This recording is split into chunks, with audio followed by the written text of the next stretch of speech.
apa yang khas pada kurban misa Kamis Putih? Kemarin kita sudah belajar ya, dalam pekan suci ada 3 hari Paskah. Mengulang sebentar. Jadi Paskah itu 1 hari atau 3 hari?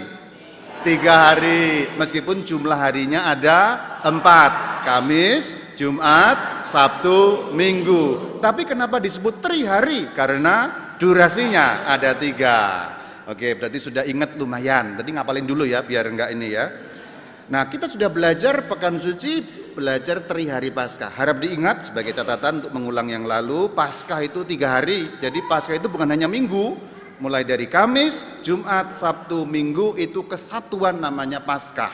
Nah, secara khusus Kamis disebut dalam bahasa Indonesia Kamis Putih, tapi juga dalam bahasa lain sering disebut sebagai Kamis Mandat. Yuk kita lihat apa yang khas. Ada 4 hal yang khas dalam kurban misa Kamis Putih. Yuk kita baca. Apa yang khas? Yang 4 kekasan kurban misa Kamis Putih. Nomor 1 apa? Tabernakel kosong. Nomor 2 pembasuhan kaki. Nomor 3 pendahan sakramen. Nomor 4 tidak ada tanda salib sebagai berkat penutup. Ini khas. Kenapa khas?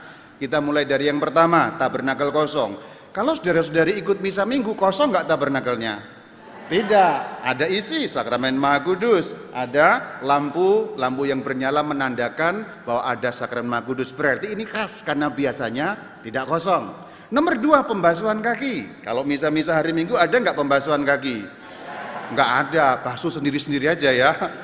Nah kemudian nomor 3 pemindahan sakramen Maha Kudus. Ada nggak pada minggu-minggu biasa itu? Tidak ada. Begitu selesai, kalau masih ada sakramen, dikemanakan sakramennya? Ya masuk ke dalam tabernakel, tidak dipindahkan. Berarti 1, 2, 3 khas. Yang keempat, kalau kamu ikut misa minggu ada berkat apa enggak sebagai penutup? Nah Kamis Putih tidak ada berkat. Jadi keempat-empatnya memang suatu kekhasan yang ada dalam kurban misa Kamis Putih, tidak ada dalam misa-misa yang biasa kita laksanakan pada hari-hari Minggu. Tabernakel kosong, nanti penting untuk kita bahas, pembasuhan kaki, pemindahan sakramen Maha Kudus, dan tidak ada tanda salib sebagai berkat penutup. Nah nomor 4 ini saya beri catatan, kadang-kadang umat bingung ini, jangan bingung lagi, kalau umat Basiliki, Salib Suci, Purwakarta sudah ikut rekoleksi Kamis Putih, Kamis Mandat, nanti jangan bingung lagi, karena memang Kamis Putih tidak ditutup dengan berkat. Kadang-kadang nanya, wah kok nggak ada berkat ya, romonya lupa katanya gitu, bisik-bisik dikira romonya lupa. Nah justru karena romonya ingat maka nggak ada berkat, kalau ada berkat malah romonya yang lupa itu. Kita mulai dari poin pertama, tabernakel kosong. Kenapa tabernakel kosong? Kenapa kosong tabernakelnya? Yuk kita baca menurut dokumen gerejawi dari PPP. Kutipannya masih sama. PPP kemarin apa? Yang ikut pertemuan pertama? Persiapan Paskah dan perayaannya. PPP, persiapan Paskah dan perayaannya. Pada nomor ke-48. Nah, sudah muncul sekarang. Saya kalau bicara sesuatu selalu ada dasarnya dokumen gereja. Jadi kalau kita mengajarkan ajaran gereja, tak boleh ngarang-ngarang. Hanya opini pribadi, pendapat pribadi, tapi harus jelas sumber ayatnya di mana, baik Alkitab maupun dokumen-dokumen gereja. Yuk kita baca sama-sama. Sebelum perayaan, tabernakel harus kosong sama sekali. Hosti untuk komuni kaum beriman harus dikonsekrasi dalam. Oke, kita dalami pelan-pelan. Sebelum perayaan, kalau sebelum berarti dari awal mula. Artinya sebelum mulai kurban misa sudah kosong. Maka dikatakan sebelum perayaan tabernakel harus kosong. Kalau hari Minggu kosong enggak? Enggak. Baik sebelum maupun selama maupun sesudahnya selalu ada isi sakramen Maha Kudus. Tetapi beda pada Kamis Putih, itu kosong dari awal mula. Maka nanti biasanya tabernakel dibuka, memperlihatkan isinya yang kosong, lampu dimatikan. Bapak Koster jangan lupa, lampu dimatikan. Karena lampu merah yang ada di sana, itu bukan lampu merah, hijau, kuning, lampu lalu lintas, tidak. Ini lampu tanda ada kehadiran Tuhan. Lampu tanda ada kehadiran sakramen Maha Kudus. Itu peraturannya di mana, saudara-saudari, tabernakel harus kosong? PPP nomor berapa? Kok pinter? Oh masih ya. Oh saya kira karena umat Basiliki jadi pinter gitu ya. Ya. Sekarang saya mau bahas bagian kalimat terakhir. Kalimat terakhir dalam perayaan harus dikonsekrasi. Yuk baca sama-sama mulai dari harus dikonsekrasi sama-sama. Harus dikonsekrasi dalam yang dicetak warna hijau namanya apa? Bunyinya apa? Kurban. Ini saya mau menyimpang dikit tapi ada hubungannya. Itulah kenapa Rama Bayu selalu mengatakan kurban misa, misa kurban, misa kurban. Lihat di sana. Jadi disebut perayaan apa? Kurban. Maka kalau saya mengatakan misa adalah kurban bukan pendapat pikiran saya sendiri. Ini adalah ajaran gereja yang muncul dalam berbagai macam dokumen-dokumen gerejawi. Ini satu contoh, nanti ada beberapa contoh lain yang bisa saya tunjukkan. Bahkan ketika membahas Kamis Putih saja sudah ada diulang beberapa kali mengenai tema itu kurban. Jadi tolong saudara-saudari diingat kembali, disosialisasikan, diajarkan. Juga yang di rumah ya, kamera saya di mana? Sana atau di sana? Sana, oh sana. Yang di rumah tolong ya, diingat baik-baik, diresapkan dalam hati, kemudian juga diajarkan kepada anak-anak semuanya misa itu kurban. Misa bukan sekedar perayaan, memang ada unsur perayaan, betul, iya, tetapi misa bukan sekedar perayaan seperti yang lain-lain, tapi misa adalah kurban. Cara gampang untuk membayangkan adalah begitu kita masuk gereja, mau ikut misa, kita ada di Golgota, di bawah kaki salib Kristus. Kalau kamu ada di bawah salib Kristus, maka tidak bisa aneh-aneh, tidak bisa main-main, kecuali atentif, fokus hanya kepada Sang Kristus yang tersalib. Nah ini penting sekali untuk disampaikan terus, dikatekesikan, persiapan-persiapan komuni diulang-ulang terus supaya nancep dalam pikiran, masuk dalam hati, kemudian muncul dalam perilaku yang benar. Saya mengamati perilaku-perilaku dalam misa sering tidak benar karena pemahaman mengenai kurban tidak ada dalam pikiran. Kalau pemahaman mengenai kurban ada, tidak akan aneh-aneh sebenarnya. Maka saya bersyukur saya bisa mengulang-ulang terus di Basiliki ini, jangan pernah bosan supaya kita mengerti betul-betul misa adalah kurban. Kenapa tabernakel kosong? Karena sakramen Ekaristi belum ditetapkan. Jadi hosti suci belum ada. Kenapa begitu? Karena Kamis Putih sebenarnya adalah, ini bahasa gampangnya, peringatan mengenai Ekaristi yang pertama atau kurban misa yang pertama. Kalau itu pertama, pahamnya kan berarti kan belum ada sakramennya. Ini mau ditunjukkan dengan cara itu. Jadi kosongnya tabernakel itu mau ngasih tahu umat, ini yang pertama kali, maka tubuh Kristus belum ada. Kalau kita misa hari Minggu, tubuh Kristus sudah ada, karena itu bukan yang pertama kali. Sedangkan bedanya pada Kamis Putih, begitu masuk tabernakel kosong, karena ini pertama kali kurban misa, perjamuan suci Ekaristi, sakramennya belum tanda petik, belum dibikin. Sakramennya tanda petik, belum dibuat. Itu kenapa tabernakel kosong. Nah kemudian jumlah hosti yang dikonsekrasi itu juga diatur dalam PPP 48. Yuk kita baca sama-sama mengenai jumlah hosti. Sama-sama kita baca. Jumlah hosti yang harus dikonsekrasi harus cukup juga untuk perhatikan komuni Jumat Agung. Kenapa komuni Jumat Agung? Karena Jumat Agung bukan misa. Tidak ada misa pada Jumat Agung. Gereja Katolik merayakan sepanjang tahun ada misa, kecuali satu hari ini, yaitu Jumat Agung tidak pernah akan ada misa. Loh, Sabtu Paskah ada, nanti malamnya kan ada. Tapi Jumat Agung mulai dari pagi sampai malam sampai besoknya tidak ada. Satu-satunya hari yang tanpa misa adalah Jumat Agung. Besok kita bahas kurang lebihnya kenapa begitu. Maka saudara-saudari, PPP 48 ini memberitahu kita, berarti komuni yang kita terima dalam Jumat Agung itu bukan komuni misa Jumat Agung, karena tidak ada misa Jumat Agung, tetapi komuni dari kapan? Kamis Putih yang kemudian diterimakan pada Jumat Agung. Kalau kita lihat strukturnya Jumat Agung memang bukan misa. Cara gampang untuk meneliti itu misa apa bukan tuh gimana sih? Karena kalau bagi umat awam kadang-kadang kok kayaknya sama, ada bacaan, ada mazmur kan gitu ya, ada bait pengantar Injil, ada Injil dan sebagainya. Kira-kira cara gampangnya itu apa sih untuk meneliti ini misa, ini bukan misa? Cara gampangnya adalah kalau imam mengucapkan doa syukur agung itu misa. Kalau imam tidak mengucapkan doa syukur agung bukan misa. Doa syukur agung itu pas apa? Kalau mulai privasi itu loh. Tuhan bersamamu dan bersama roh, marilah mengarahkan hati. Nah kalau ada bagian itu, lalu kemudian nanti imam mengucapkan doa sendiri panjang lebar itu, berkatilah apa, kudus dan sebagainya itu, terimalah dan makanlah. Kalau ada itu, berarti itu misa. Kalau bukan, berarti bukan.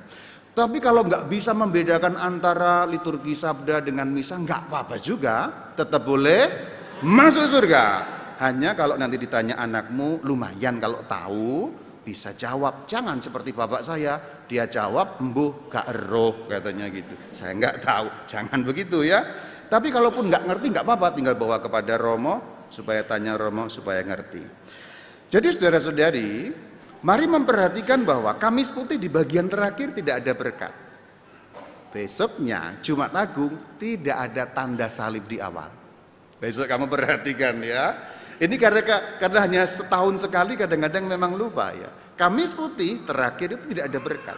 Kalau misa minggu kan terakhir kan diberkati ya. Kemudian masuk mulai perayaan kan ada tanda salib. Nah perhatikan baik-baik bahwa Kamis Putih akhir tidak ada berkat penutup. Tapi kemudian Jumat Agung tidak ada tanda salib yang membuka.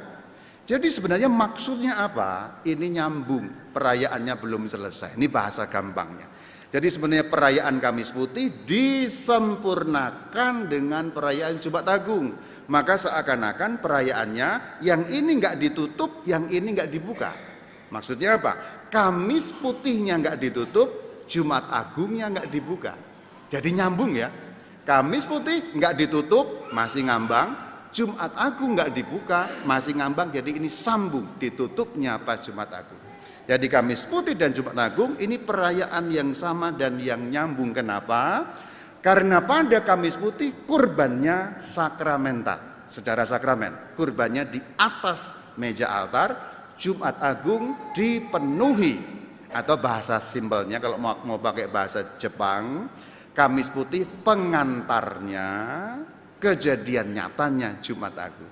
Nah kira-kira begitu, pakai bahasa simpel, jelas dan gampang. Ya sebenarnya kalau bahasa jelas dan gampang mengurangi makna sih, tapi biar gampang menggambarkan seperti itulah. Maka saudara-saudari, PPP 48 ini sekaligus menjawab kenapa tidak ada tanda salib pada saat Kamis Putih. Jadi bahasa simpelnya kalau mau pakai lebih praktis, kalau kamu datang Kamis Putih, kamu utang untuk menyelesaikan perayaannya. Jadi kalau Kamis Putih datang, Jumat Agung nggak datang, itu baru setengah perayaan istilahnya, utang. Tentu ini nggak ada dokumen gereja bilang utang, itu nggak ada. Ini omongan saya untuk membuat bahasa Jepang jelas dan gampang ya. Karena belum ditutup, belum selesai. Jadi kalau sudah mulai terlanjur ikut Kamis Putih, ikutlah Jumat Agung. Kalau nggak mau ikut Jumat Agung, jangan ikut Kamis Putih. Karena ini perayaan yang ada kesinambungannya. Maka jelas Kamis Putih nyambung Jumat Agung, tidak ada berkat ditutup karena ini masih ada kelanjutannya. Selanjutnya bagian penting. Tadi kan kita sudah cerita mengenai tabernakel kosong. Nah ini bagian penting karena masih perlu dikembangkan supaya benar. Kamis Putih dari awal tabernakel kosong, maka bagian selanjutnya saya mau bicara mengenai sikap liturgis di depan tabernakel yang kosong. Sikap liturgis di depan tabernakel yang kosong. Nah dasarnya dari mana? Sekali lagi dari dokumen gereja, bukan kata-kata saya. Jadi kenapa kita di depan sini berlutut, membungkuk, apa segala macam, itu ada landasan dan dasarnya, ada landasan dokumen gereja. Sekarang kita lihat dokumen gereja dalam dokumen yang bernama PUMR. Apa itu PUMR? Kok tahu? Oh sudah muncul, makanya kok tahu ya. Pedoman umum Misale Romawi. Kalau dalam bahasa Latin itu berbunyi IGMR ya. Institutio Generalis Missalis Romanis. Apa tadi? Umat Basilik kok uluk-uluk ya. Aduh. Institutio. Ya coba. Udah nggak usah lah ya, nggak penting juga bahasa Latin. Yang penting bahasa cinta itu paling penting. PUMR atau IGMR 274 ini dasar pertama untuk kita tahu sikap-sikap liturgi di depan tabernakel, di depan altar, di depan panti imam seperti apa, supaya nanti kita juga bisa kembangkan dengan lebih baik. Karena apa? Ilmunya anak-anak, ilmu melihat.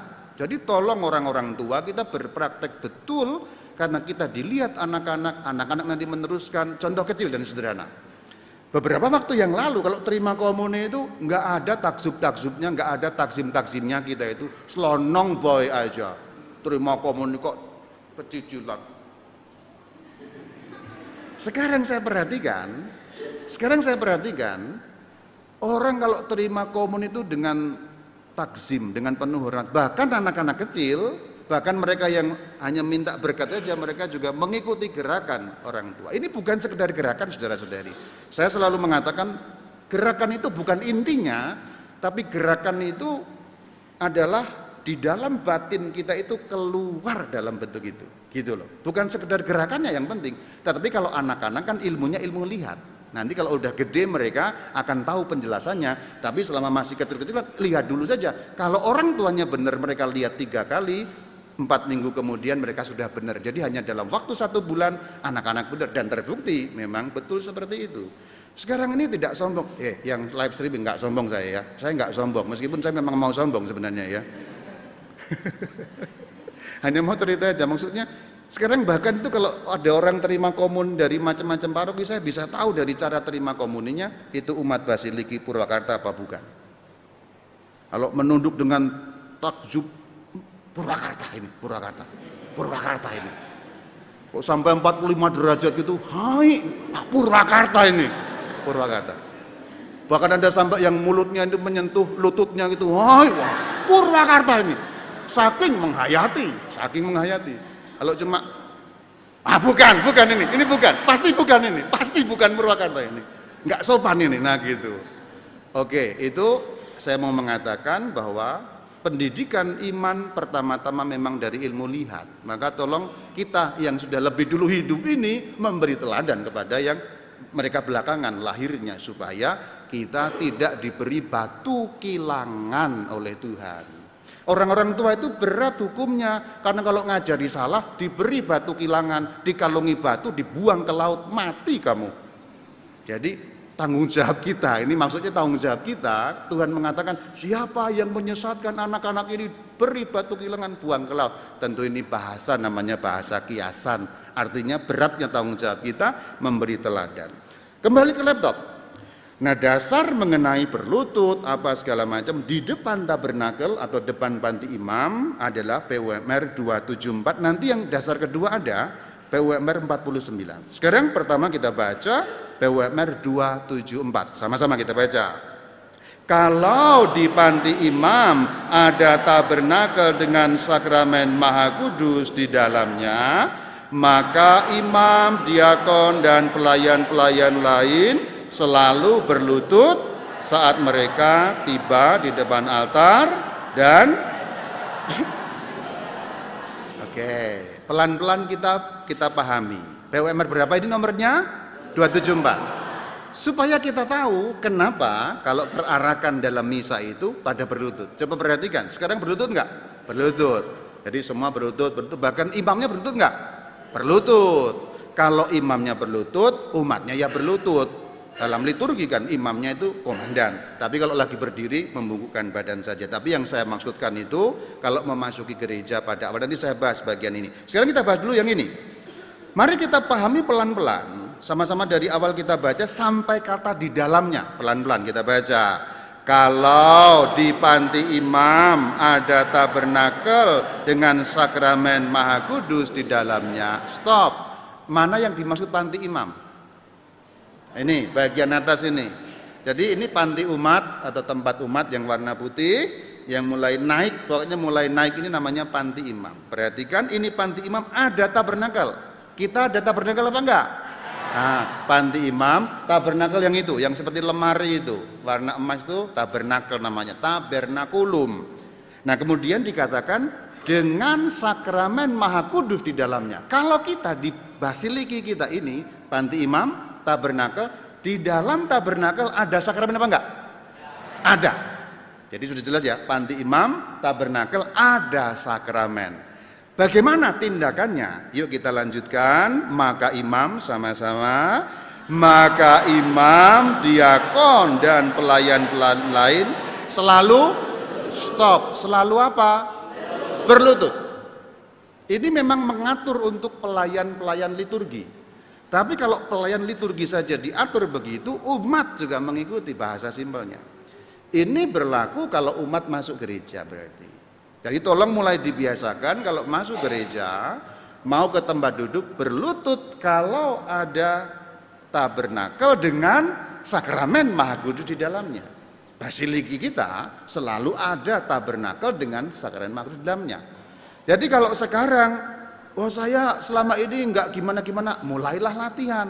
Bahasa simpelnya masuk gereja, tata keramanya mari kita betulkan kembali. Masuk gereja, sopan santunnya mari kita betulkan kembali, supaya untuk pribadi kita betul di depan Tuhan kita layak. Nomor 2, anak-anak kecil pun melakukannya dengan ilmu melihat. Sekarang saya lompat dulu dari sini untuk memberikan katekesis sebentar mengenai tata cara masuk gereja. Berdasarkan pada PUMR 274, berarti cara masuk gereja kurang lebih adalah ambil air suci di depan, buat tanda salib di depan, kemudian jalan menuju tempat duduk, umpamanya mau duduk paling depan. Di sampingnya berlutut, karena ini. Jadi kalau di panti imam ada tabernakel dengan sakramen Maha Kudus, tindakannya adalah berlutut. Ini wajar begitu, ini hormat begitu, ini taksim dan penuh dengan sembah sujud. Jadi normalnya begitu. Maka yang belum berlutut latihan mulai minggu depan atau nanti mulai pulang dari sini berlutut. Jadi pada saat datang dan meninggalkan, coba kita baca lagi dari kata selalu berlutut, sama-sama kita baca. Selalu berlutut pada saat mereka tiba di depan altar dan akan meninggalkan. Oke, berarti ada 2 hal, ketika datang dan ketika meninggalkan. Berarti kapan? Mau pulang. Jadi ketika datang berlutut, mau pulang berlutut. Ini normalnya begitu. Latihan, latihan, latihan, biasakan, tanamkan. Saya melihat di banyak tempat tata krama ini hilang. Tata krama yang sebenarnya diatur oleh gereja atau diminta untuk dilakukan banyak hilang. Padahal ini tata cara sembah sujud yang sebenarnya. Jadi tolong yang di rumah juga ya, yang live streaming juga ya, live streaming ya, yang di gereja. Kemarin ada di mana? Semarang apa ada ya? Wah, ada yang dari Merauke. Salam di Merauke ya. Merauke. Ya, Merauke. Nah, tolong juga ya. Jadi masuk gereja sebelum duduk berlutut. Pulang gereja sebelum berangkat dari tempat duduk berlutut. Nanti di depan tinggal buat tanda salib dengan air suci. Ini memang berlaku begitu. Tolong dilatih. Tetapi Rama, saya udah sepuh, saya udah tua. Kalau saya berlutut nggak bisa balik lagi. Ini pengecualian. Selalu ada pengecualian untuk yang tidak mampu melakukannya. Jadi daripada memaksakan diri nanti berlutut terus ngunci nggak bisa balik lagi kan?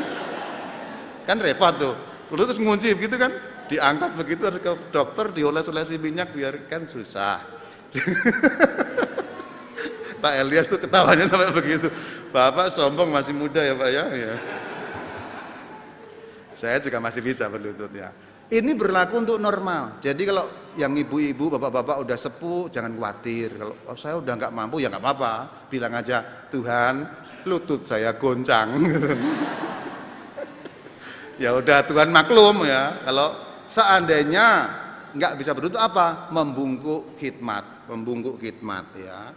Kalau seandainya membungkuk khidmat pun tetap masih nggak bisa balik. Siapa tahu ngunci kan, waduh gitu. Ya menganggukkan kepala. Tuhan, hanya. Ada gradasinya. Tapi yang muda-muda jangan Tuhan hanya lah masih muda. Tuhan bilang lututmu masih kuat, Tuhan bilang. Ya tentu ini Tuhan nggak akan bilang begitu. Ini bahasa saya untuk menyampaikan kepada saudara-saudari. Maka tolong latihan. Masuk gereja berlutut, kalau belum mulailah supaya kita ngajari, kita budayakan anak-anak lihat, anak-anak benar, keturunan kita benar terus. Kalau sekarang jadi kurang benar itu salahnya siapa? Kalau sekarang jadi kurang benar, salahnya siapa? Salahmu. Benar salahmu, karena kamu nggak membudayakan. Nanti kalau jadi benar, yang benar siapa? Kamu juga yang benar. Nah, jadi kamu membudayakan juga. Pokoknya kalau ada kebudayaan nggak benar tuh ya salahnya orang yang di situ gitu. Nanti kalau jadi benar, ya benarnya orang yang di situ. Sebenarnya kan kira-kira begitu. Oke, ini tolong dipahami, ini nggak langsung nyambung dengan Kamis Putih, tapi ini juga penting kita lakukan minggu-minggu setiap kali itu. Bahkan kalau mau latihan kurs juga begitu, nggak hanya dalam misa. Loh, saya lihat tuh celonong-celonong aja, jalan gue ini celonong aja. Loh, kok orang mau tahu? Ada CCTV di gereja, di pastoran. Jadi saya tahu di tukang nyelonong, itu tukang nyelonong. Ada muka-mukamu itu kelihatan aja, udah saya ciriin itu, oh, nyelonong, centang, pecicilan, centang gitu ya. Ya nggak akan dibunuh juga, tidak.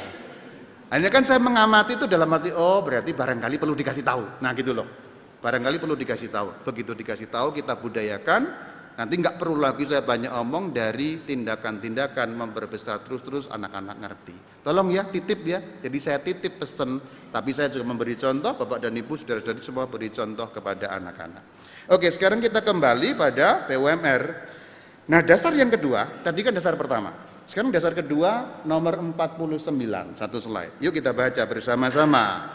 Setibanya di panti imam, diakon dan para pelayan menghormati altar dengan membungkuk. Loh kok beda? Perhatikan, mundur satu slide, 274, tolong operator. Tadi dikatakan 274 apa? Berlutut. Maju, sekarang 49, dikatakan apa? Membungkuk. Loh kok beda? Maju satu slide lagi keterangannya. PUMR 49 itu ditulis dengan asumsi itu bahwa satu bayangan, di belakang altar tidak ada tabernakel dengan sakramen Maha Kudus di dalamnya. Oke, mungkin agak ruwet, tapi bahasa simpelnya begini. Berdasarkan dua nomor PUMR, petunjuk dari PUMR 274 dan nomor 49, 274 dan 49, ada tiga kesimpulan. Kesimpulan pertama, kita baca bersama-sama kesimpulan pertama. Kalau di belakang altar tidak ada tabernakel, tata gerak yang tepat adalah membungkuk. Oke, kesimpulan pertama. Jadi kalau ada panti imam contohnya, ada altar contohnya, jadi ini altar, kata belakang itu dari sisi sana ya, berarti belakang itu yang di sana, di belakang altar. Ini di depan tuh di sini, ada pohon-pohon ini, ini depan maksudnya. Jadi istilah kalau altar, depannya sini, di sana belakang. Jadi tabernakel posisinya di belakang altar. Itu untuk istilah saja. Jadi kesimpulan pertama, kalau di belakang altar tidak ada tabernakel, tata geraknya apa? Membungkuk. Apakah ada contoh? Ada altar nggak ada tabernakel? Ada. Contoh di kapel kecil, contoh di ruang-ruang doa. Contoh, kalau kita nggak punya stasi, tetapi paroki tetangga, paroki Subang yang gerejanya sempit sekali dan kecil itu, ya, nggak seperti Basiliki Purwakarta, punya stasi. Misalnya contoh ada stasi Kalijati, itu ada tabernakel. Tapi ada stasi namanya stasi agak ke utara, dekat Purwadadi itu ada satu stasi, ada kapel, ada panti imam, ada altar, tapi tidak ada tabernakel. Nah, contoh biasanya di ruang-ruang doa kecil atau kapel-kapel stasi tidak selalu ada tabernakel. Kalau tidak ada tabernakel, menghormatinya dengan cara membungkuk. Kenapa? Karena tidak ada kehadiran Tuhan yang nyata dalam sakramen suci. Yang dihormati apa? Altarnya. Loh, kenapa altar dihormati? Karena altar itu memberi kita sakramen kudus. Di atas altar itu dikurbankan, yaitu tubuh dan darah Kristus. Altar ini Kalvari, ini bahasa simpelnya. Bahasa simbolisasi atau bahasa liturgi, altar ini Kalvari. Karena di situ dikurbankan Kristus Tuhan kita. Jadi dihormati. Itu bahasa simpelnya. Kesimpulan nomor 1, nggak cocok untuk kita. Karena kita ada tabernakel, ada sakramen. Sekarang kesimpulan nomor 2, kita baca ini yang cocok untuk kita. Sama-sama kita baca kesimpulan nomor 2. Kalau di belakang altar ada tabernakel tanpa sakramen Maha Kudus di dalamnya, tata gerak yang tepat adalah membungkuk. Perhatikan, ada tabernakel enggak? Ada sakramen enggak sekarang? Kalau ada, nomor 3. Sekarang kita lompat nomor 3. Yuk kita baca sama-sama nomor 3. Kalau di belakang altar ada tabernakel dengan sakramen Maha Kudus di dalamnya, tata gerak yang tepat adalah nomor 3 ini yang minggu-minggu biasanya itu. Ada tabernakel, ada sakramen. Jadi biasakan berlutut. Sekarang kita mundur ke nomor 2 untuk membahas Kamis Putih. Kalau Kamis Putih tadi, ingat tabernakel isi apa kosong? Tabernakel kosong. Artinya masuk kategori nomor 2. Nah sekarang kita lihat ke nomor 2. Nomor 2 mengatakan ada tabernakel, tapi tidak ada kosong, alias berarti tidak ada sakramen. Kalau ada tabernakel, tidak ada sakramen, berarti dengan cara membungkuk. Maka 2 hari khusus, Kamis Putih dan Jumat Agung, jangan berlutut. Kalau kamu berlutut, menyembah berhala kamu. Kan nggak ada sakramen suci gitu. Nggak ada sakramen suci. Menyembah yang kamu sembah siapa? Karena di dalam liturgi Katolik, berlutut itu penyembahan, membungkuk penghormatan. Nah itu berlutut itu penyembahan, khusus untuk sakramen suci seperti itu tata caranya. Maka diingat-ingat, Kamis Putih, Jumat Agung kita membungkuk. Gitu aja memangnya penting banget ya Romo ya. Terus terang saya katakan, gerakannya itu nggak penting. Mau berlutut, bukan itu. Tetapi keterarahan hatinya itu yang penting.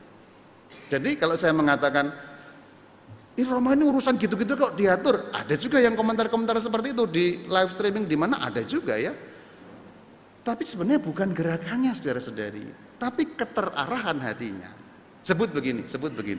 Ada orang Kamis Putih tiba-tiba datang nyelonong terus berlutut. Berarti kan hatinya sama sekali nggak terarah. Atau bahasa simpelnya, selama ini berlutut itu hanya gerakan-gerakan kosong, nggak ada isinya aja. Pokoknya ngekok gitu aja. Kan gitu. Jadi urusannya bukan gerakannya, tapi keterarahan hatinya. Nanti kalau gerakan-gerakan itu mulai kita praktekkan, sikap batinnya juga dibetulkan. Karena ada 2 dalam liturgi selalu. Sikap lahir yang kelihatan dan sikap batin. Sebutlah ketika berlutut umpamanya terus lihat dalam tabernakel hatinya menyatakan saya menyembah engkau, berlutut. Ini beda dengan yang hanya sekedar jalan berlutut, nggak ada apa-apa dalam suara batinnya, nggak ada yang tahu. Tetapi batin itulah yang sebenarnya saya ajarkan di situ sebenarnya, bukan urusan lahiriahnya. Jadi jangan salah paham. Juga yang live streaming ya, kenapa sih pastor yang satu ini suka ngurusin yang urusan gitu-gitu nggak penting begitu? Ya memang kalau urusannya hanya gerakan tidak penting, saya setuju. Tetapi gerakan yang lahiriah itu membawa apa yang batiniah untuk supaya kita sungguh-sungguh ada di hadirat Tuhan, berkenan kepada Tuhan. Itu tujuannya. Jadi bahasa simpelnya saja, kalau kita terbiasa berlutut, lama-lama hati akan terarah. Hati akan menuju ke sana. Itulah yang saya sebut atentif. Yang minggu lalu ditanyakan atau disampaikan oleh Bapak kan, yang muji-muji saya itu ya. Nanti kasih door prize. Ya. Minggu lalu udah ya. Itu kenapa kok begitu banget sih? Atentif sebenarnya. Bukan soal gerakannya yang paling penting sebenarnya. Jadi Bapak dan Ibu saudara-saudariku yang kucintai, I love you muah-muah ya. Kalau saya mengatakan ini dan itu bukan soal lahiriahnya yang utama. Tapi melalui yang lahiriah itu kita sampai pada pengalaman batin dan spiritual. Sebenarnya itu tujuan saya.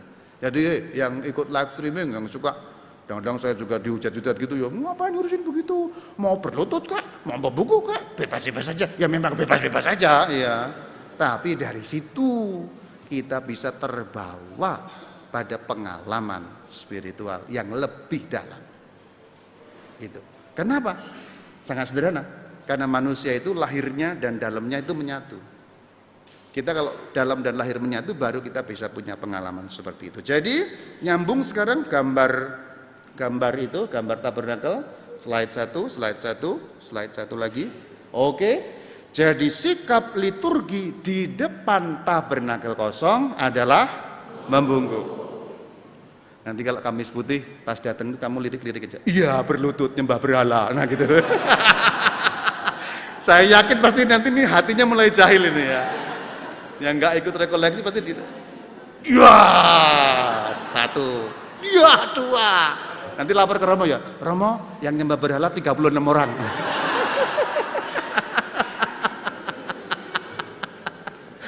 Live streaming nanti praktekkan ya, jangan nyembah berhala gitu. Karena sakramennya nggak ada gitu ya. Ya. Nanti pakai gini ya. Tolong nanti yang untuk apa di depan tuh tatip, tatip dihitung aja. Nanti di laporan panitia Pak, tolong ya Pak ya. Ya. Jumat Agung yang nyembah berhala 306 ya. Kamis Putih nyembah berhala, tolong di laporan nanti ada ya, laporan ada. Loh ini bagus juga kalau laporan ada. Jadi dalam laporan pertanggungjawaban itu, Pak Sagala tolong ya. Baik. Enggak Pak, itu bercanda masa gitu ya. Ya namanya kan sikap batin itu ya. Bagian itu selesai. Ini difoto, jangan kasihan ya, kasihan. Jangan mempermalukan ya, kasihan ya. Kan kita yang sudah tahu, nanti pelan-pelan kita menularkan itu. Jadi kalau orang belum tahu ya nggak apa-apa. Saya itu kalau ada orang belum tahu nggak apa-apa, saya kasih tahu, nggak apa-apa. Namanya kan belum tahu, kita kasih tahu. Miss Dinar itu belum tahu ya dikasih tahu, kasih senyum gitu ya. Kalau orang tua juga kasih senyum gitu. Bagian tabernakel kosong selesai. Sekarang bagian kedua, tubuh dan darah Kristus. Apa sih yang dikenangkan dalam kurban misa Kamis Putih? Yuk baca dalam PPP 44 sama-sama.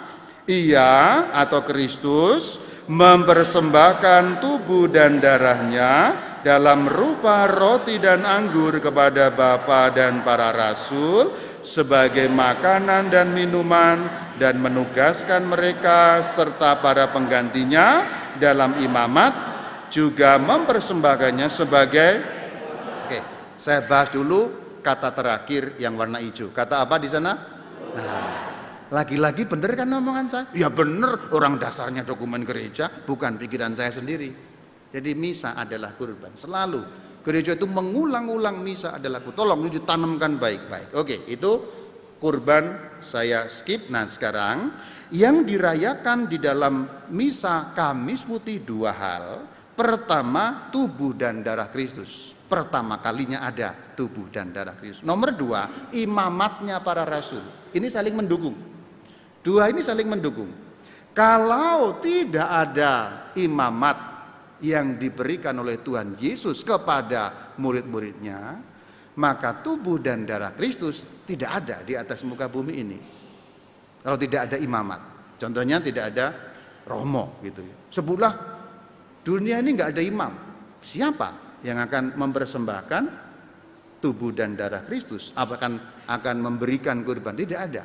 Jadi pada Kamis Putih sebenarnya 2 hal ini. Tubuh dan darah Kristus diberikan, tapi jaminan supaya berlangsung abadi.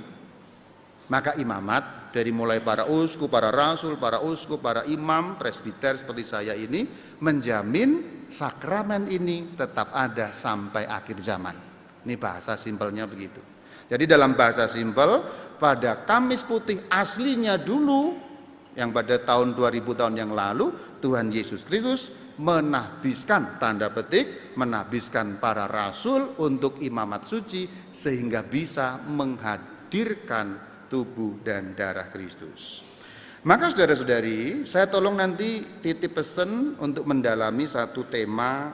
Kalau ini bukan di channel Gereja Katolik Purwakarta ya, ini di kanal Katkit. Nah, tolong nanti silakan di bawah situ ada Katkit. Ini misa, maju beberapa slide ke depan, yang misa adalah kurban. Untuk makin mendalami tema misa adalah kurban, Anda bisa melihat di channel YouTube Katkit. Kalau ini nggak usah subscribe nggak apa-apa, karena sudah terlalu banyak manusia subscribe. Kalau perlu unsubscribe juga nggak apa-apa udah. Nanti kalau kalau kebanyakan jadi saya malah jadi sombong kan ya. Tapi tolong yang Gereja Katolik Purwakarta diperbanyak ya, diperbanyak. Yang ini ya. Tolong yang nonton, kalau nggak subscribe udah keluar aja dari live streaming. Ada pembicara kok ngusir orang, ini kacau ya. Itu selesai mengenai tubuh dan darah. Sekarang mengenai pembasuhan kaki ya. Apa sih maknanya pembasuhan kaki? Ya biar bersih sebenarnya. Tapi bukan itu terutama. Karena kalau hanya supaya biar bersih, nanti kamu dengarkan bacaannya. Kan Petrus mengatakan, kalau begitu jangan hanya kaki saya, tapi seluruh badan saya. Nah kalau urusan bersih dan tidak bersih. Tapi urusannya adalah apa? Yang dijelaskan di dalam PPP 51. Yuk sama-sama kita baca. Pada hari ini sama-sama. Pada hari ini sesuai dengan tradisi diadakan pencucian kaki pada pria-pria yang terpilih. Stop dulu hanya pria saja. Tapi sejak Paus Fransiskus aturan diubah supaya boleh wanita, anak-anak dan seterusnya. Karena dulu melambangkan para rasul. Rasul kan nggak ada yang perempuan, tidak ada rasul ya. Tapi diubah karena ini melambangkan seluruh umat. Maka kita mulai dari sudah tahun lalu ada yang ibu-ibu, ada yang anak-anak, ada yang orang-orang tua, ya itu boleh. Karena sudah diubah aturan normanya oleh Bapak Paus Fransiskus. Lanjutannya masih PPP 51 sama-sama. Maksudnya ialah untuk menunjukkan semangat pelayanan dan kasih Kristus yang datang, tidak untuk dilayani melainkan. Jadi sebenarnya maknanya ini bukan supaya bersih, tapi maknanya pelayanan.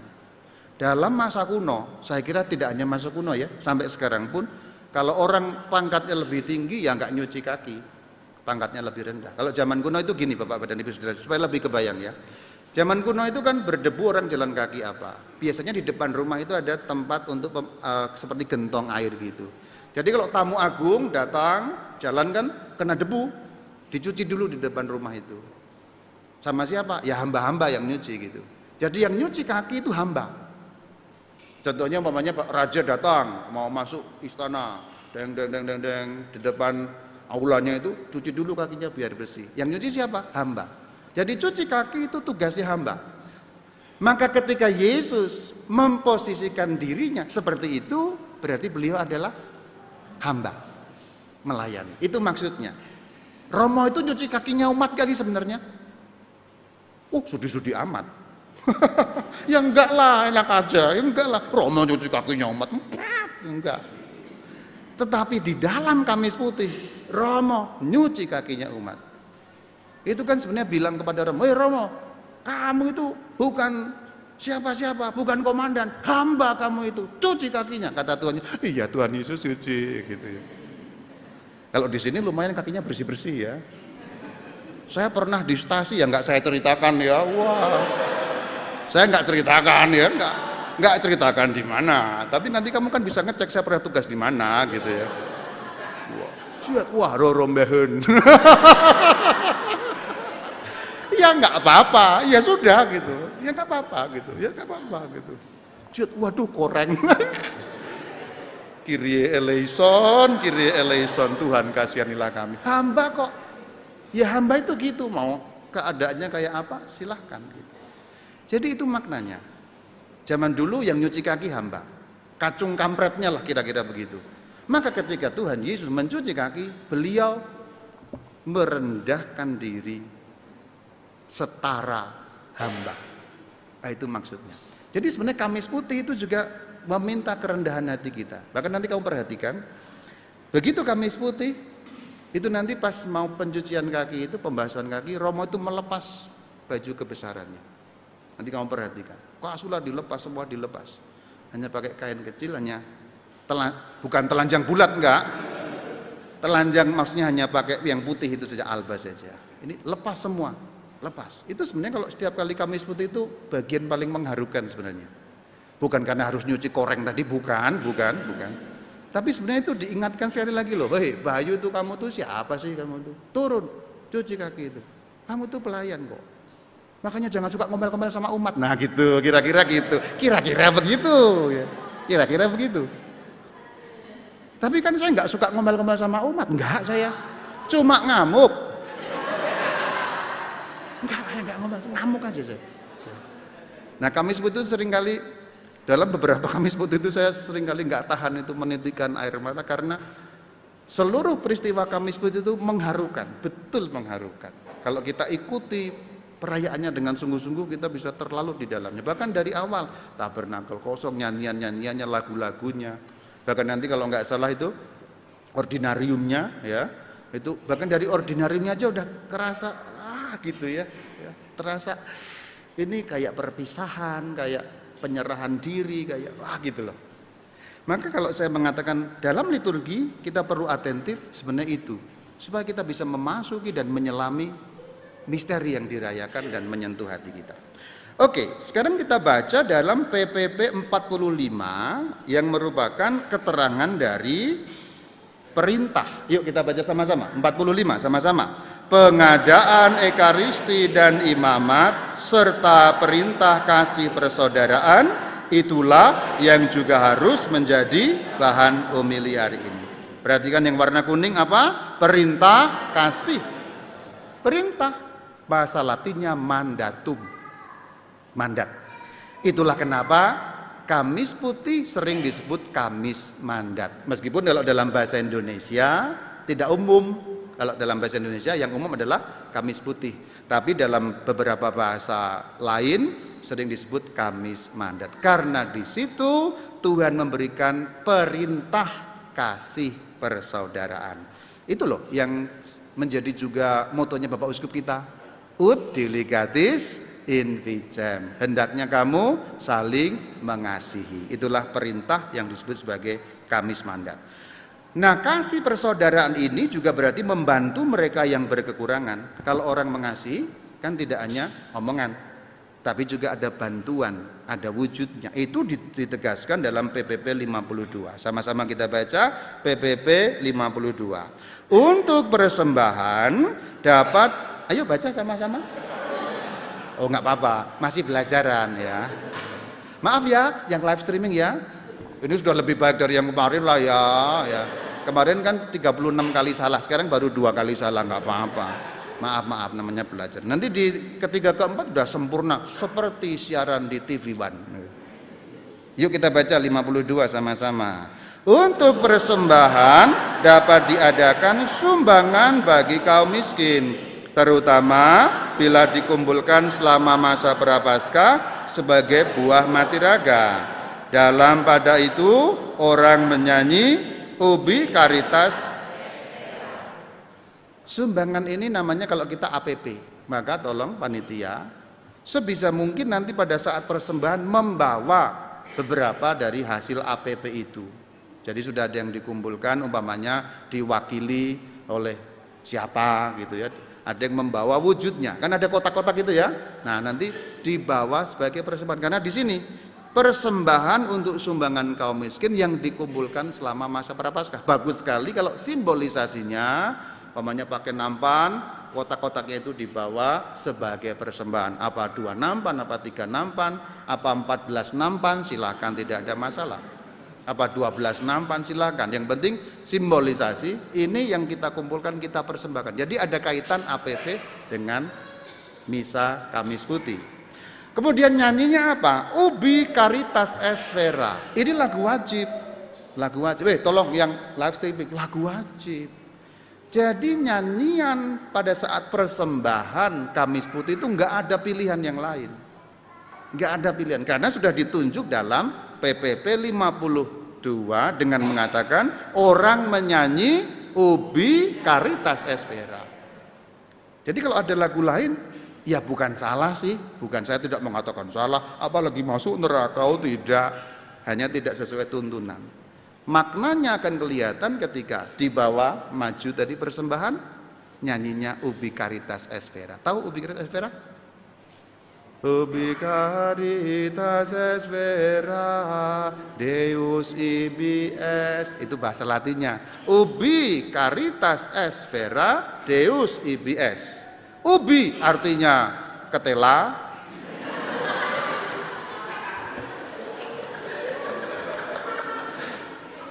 ini ngaco.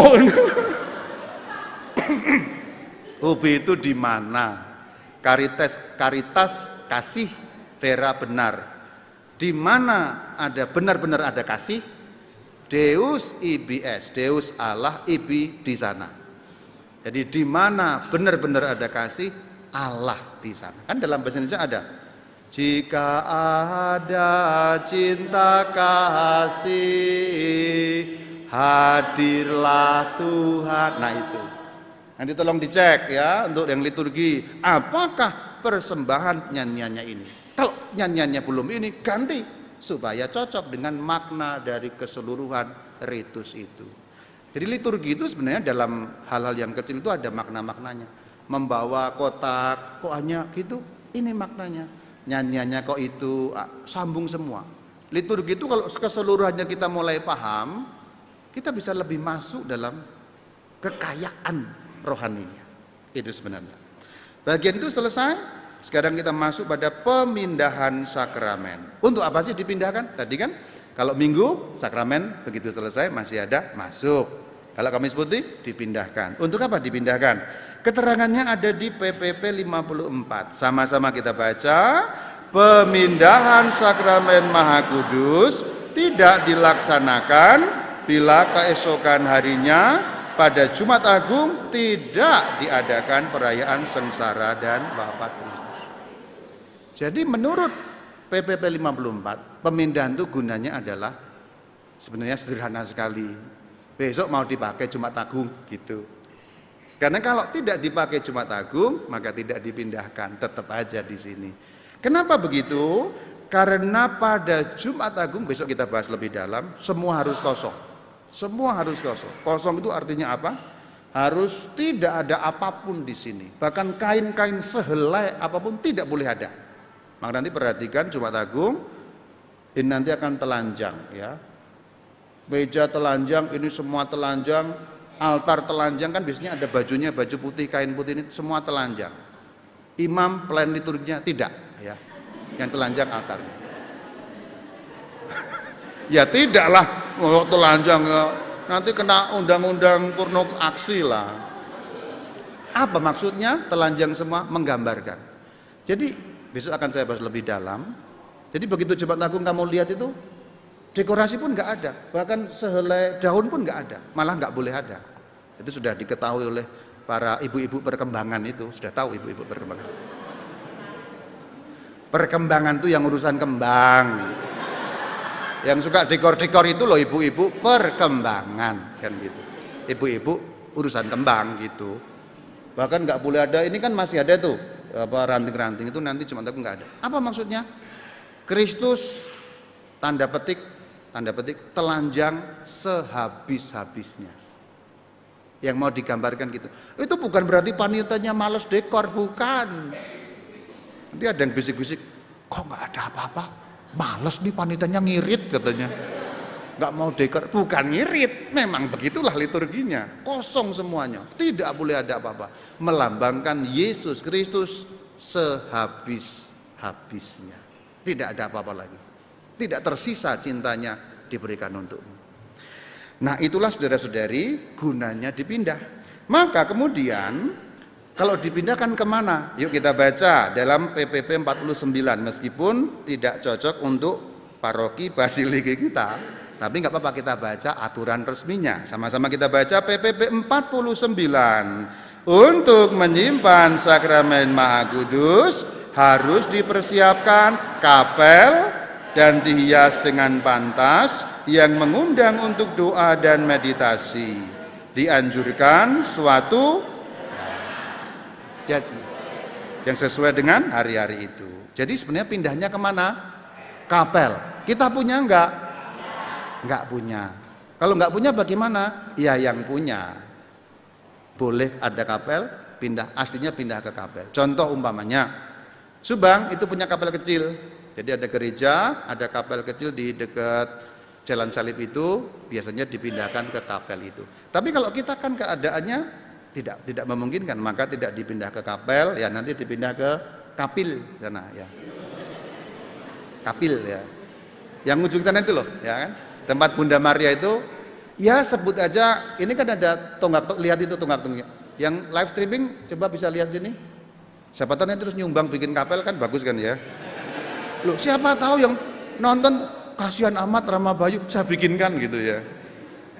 Itu kan ada tiang-tiang itu, kan di sana kayak bangunan terpisah kan, betul kan? Yang di sana kan bangunan, anggap aja kapel, udah kapil, nah gitu. Nanti di sana kita ya. Nah sebenarnya di kapel, tapi karena keadaan ya kita mengadakan seperti itu. Nah kemudian ada kata sederhana. Sederhananya itu bahkan mulai dari Kamis Putih, begitu Gloria. Gloria itu kemuliaan, ada lonceng, terus berhenti. Jadi bahkan yang biasanya ada suara lonceng ini nih, nggak boleh ada lonceng. Maka Kamis Putih, kamu perhatikan nanti, pada saat konsekrasi nggak ada bunyi lonceng. Kan biasanya ada bunyi lonceng. Terimalah dan makanlah. Gung. Kalau yang ngegong bagus. Kalau yang ngegong jelek, terimalah dan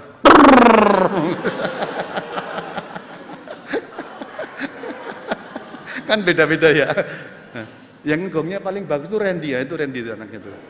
Tepuk tangan dong untuk Randy ya. Randy ini anaknya Pak Sagala ya? Iya betul ya. Nah itu ahli gong, saya tahbiskan ya. Ahli gong. Tolong Randy teman-temannya diajari. Mungkin ya orang Jawa, bukan orang Sumatera Utara dia ini. Inilah anehnya Basiliki. Orang Sumatera Utara, orang Batak itu, marganya itu dia siapa? Sagala. Terimalah dan makanlah. Yang dianggap orang, kalau orang Batak kan suara keras, tapi hati penuh kelembutan. Malah ku tengok itu yang Jawa-Jawa itu, terimalah dan Jawa meleset ini ya gitu. Ya Jawa. Nah tolong Randy teman-temannya diajari nanti ya ngegong yang, karena kalau kamu yang ngegong tuh Romo tuh terbawa ke alam mana gitu. Betul Randy, ini bukan ngomong kosong, betul. Bapak dan Ibu boleh perhatikan nanti kalau Randy yang ngegong, tapi habis dipuji nanti fals lagi ya. Romo udah puji setinggi langit lagi ya. Tapi betul dia ini apa? Terimalah dong. Kayak seakan-akan tuh kayak ke negeri di awan itu loh. Kau mainkan untukku sebuah ngegong gitu kan. Ke negeri di kayak gitu ya. Oke, tolong diajari teman-temannya Randy ya biar nggak fals karena gongnya sama bunyinya berbeda. Gloria, kembali ke laptop. Ada lonceng, tapi Kamis Putih nggak ada lonceng. Kalau Kamis Putih terima dan makanlah bunyinya pakai bunyi apa? Bunyi kayu, otak gitu kan, gitu. Ada dua hal. Yang satu kesederhanaan. Jadi nggak lagi meriah. Kalau lonceng kan meriah, gong kan meriah, cereng bunyi kemegahan gitu. Nomor satu sederhana, kayu bunyi kayu. Nomor dua mengingatkan umat besok kamu dengar bunyi kayu. Besok kamu dengar tubuh yang beradu dengan kayu. Maksudnya apa? Kayu apa? Kayu salib. Itu maksudnya. Jadi dari Kamis Putih malam itu begitu ada bunyi tak-tak kayu. Itu tuh menyeting pikiran kita. Besok tubuh yang suci itu beradu dengan kayu. Bunyi kayu itu mengingatkan kayu salib. Saya lagi ngomong aja udah merinding ini. Kamis Putih selalu membuat saya merinding dan menangis terharu karena kekayaan liturginya begitu luar biasa. Yuk kita baca PPP 50 sama-sama. Sementara Gloria dinyanyikan, lonceng-lonceng dibunyikan bila lazim. Dan setelah itu hening sampai Gloria di malam Paskah. Stop. Jadi lonceng itu haram. Hukumnya mulai dari Gloria Kamis Putih nggak boleh ada lonceng sampai Gloria malam Paskah. Jadi Kamis malam, Jumat, Sabtu pagi nggak boleh ada lonceng. Nah itu nanti lonceng itu juga nggak boleh berbunyi, copot. Artinya kalau biasanya mulai liturgi itu kan teng, kalau sampai Bapak Kostor teng, penggal kepalanya.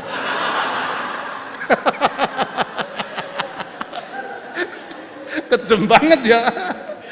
Karena memang nggak boleh ada lonceng. Jadi nanti baru Gloria malam Paskah muncul lagi lonceng. Ya, itulah yang dimaksud. Satu, sederhana. Dua, ingat kayu.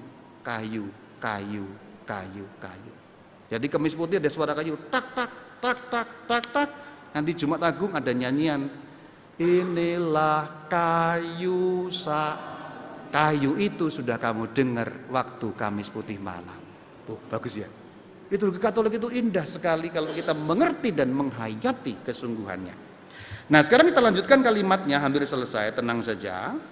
Kita lanjutkan kalimat masih pada PPP 50. Yuk sama-sama, selama waktu itu, sama-sama. Selama waktu itu juga orgel dan alat musik lain hanya boleh dipakai untuk. Nah, itu nanti begitu Kamis Putih, alat musik hanya boleh mendukung nyanyian. Itu maksudnya apa? Hanya boleh dimainkan bersama nyanyian. Jadi tidak boleh namanya instrumental. Malah sebisa mungkin kalau Jumat Agung malah tidak menggunakan sama sekali kalau bisa. Tapi kadang-kadang kalau nggak ada organ kan kita itu nyanyinya awalnya 4 suara tiba-tiba 7 kan ya. Karena itu kan organ itu kan memandu ya. Saya kadang-kadang dengar kayaknya 4 suara ini. Tapi kalau saya dengar kok 7 gitu ya.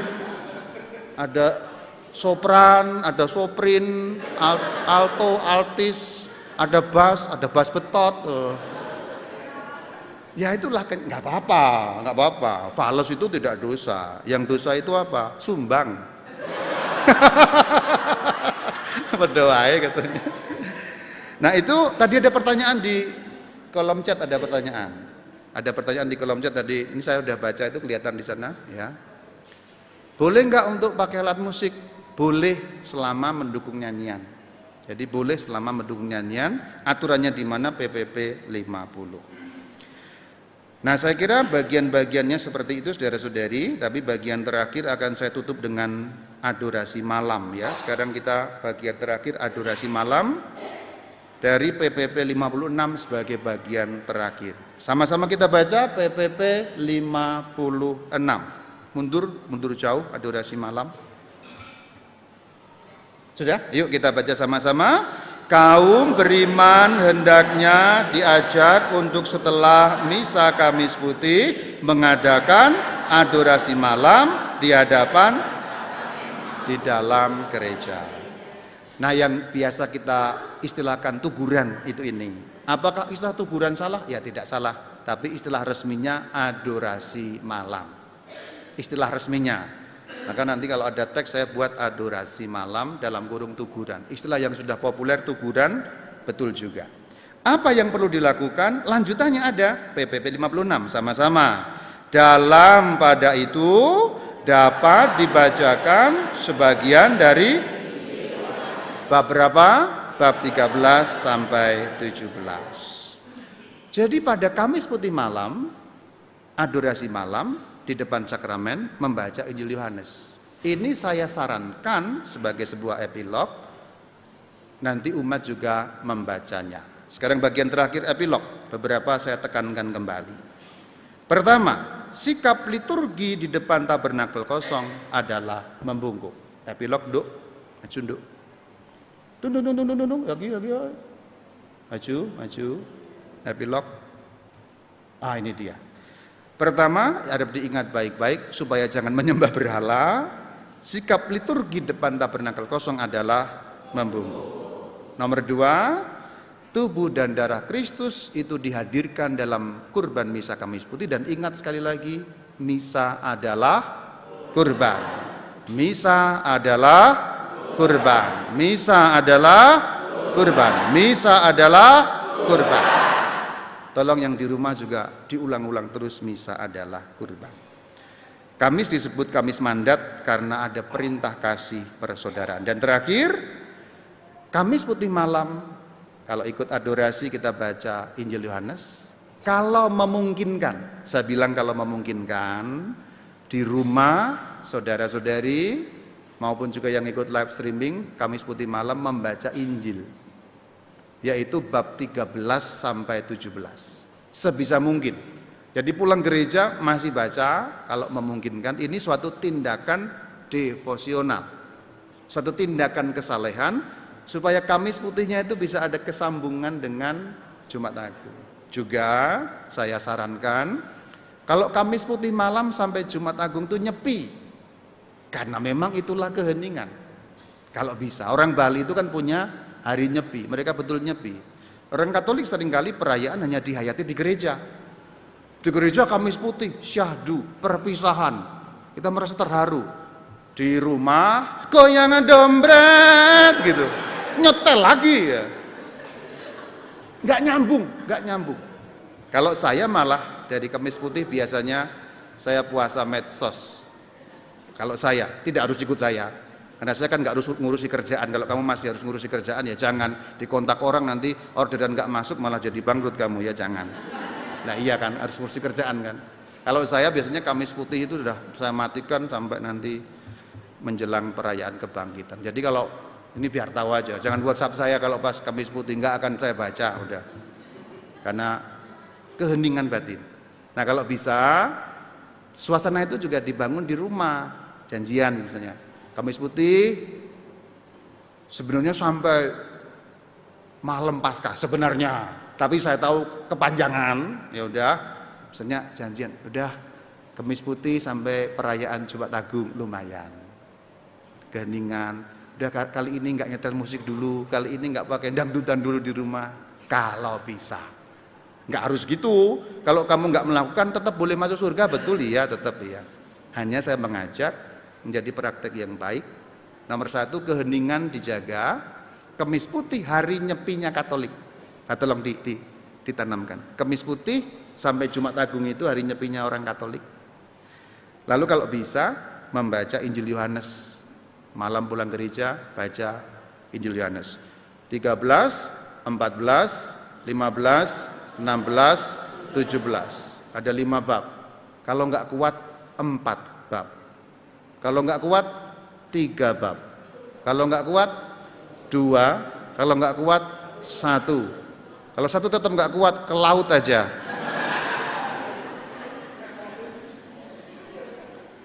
Satu bab kurang lebih 1 jam. Seperti firman-Nya Tuhan pada saat Kamis Putih itu, tidak sanggup engkau berjaga-jaga 1 jam saja. Demikian Kamis Putih, Kamis Mandat selesai. Terima kasih, Shalom.